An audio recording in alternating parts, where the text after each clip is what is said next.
பாலஸ்தீனத்தில் மக்களை கொன்று குவிக்கும் இஸ்ரேலை மோடி கண்டிக்காதது ஏன் என்று தமிழக காங்கிரஸ் கமிட்டி தலைவர் செல்வ பெருந்தகை கேள்வி எழுப்பியுள்ளார்.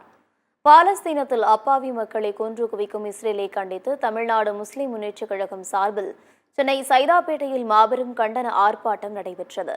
இதில் கலந்து கொண்டு பேசிய செல்வ பெருந்தகை, பாலஸ்தீனத்தில் மக்களை கொன்று குவிக்கும் இஸ்ரேலை மோடி கண்டிக்காதது ஏன் என்று கேள்வி எழுப்பியுள்ளார். என்ன கொடுமைகள் நடந்து கொண்டிருக்கின்றன இஸ்ரேலில்.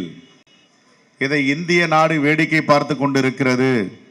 அங்கே பிணங்களை குவியல் குவியலாக அடித்து கொன்று குண்டு வீசி அழித்து வருகிறார்கள். இதுவரை மோடி அரசு வாய் திறக்கவில்லை. மனிதநேயத்தை பற்றி பேசுபவர்களும் வலுவாக வாய் திறக்கவில்லை என்பதுதான் இன்றைக்கு இங்கே நடந்து கொண்டிருக்கிறது.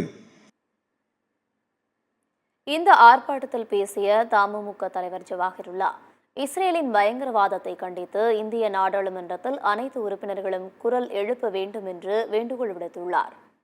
இஸ்ரேலுடைய பயங்கரவாதத்தை கண்டித்தும் இந்த பயங்கரவாத இஸ்ரேலுக்கு ஆயுதங்களை வழங்கிய மோடியை கண்டித்தும் தமிழ்நாடு சட்டமன்றத்திலும் தீர்மானம் நிறைவேற்றுவதற்கு மாண்புமிகு தமிழ்நாட்டு முதலமைச்சர் அவர்கள் முன்வர வேண்டும் என்று கேட்டுக்கொண்டு விடைபெறுகின்றேன். நன்றி.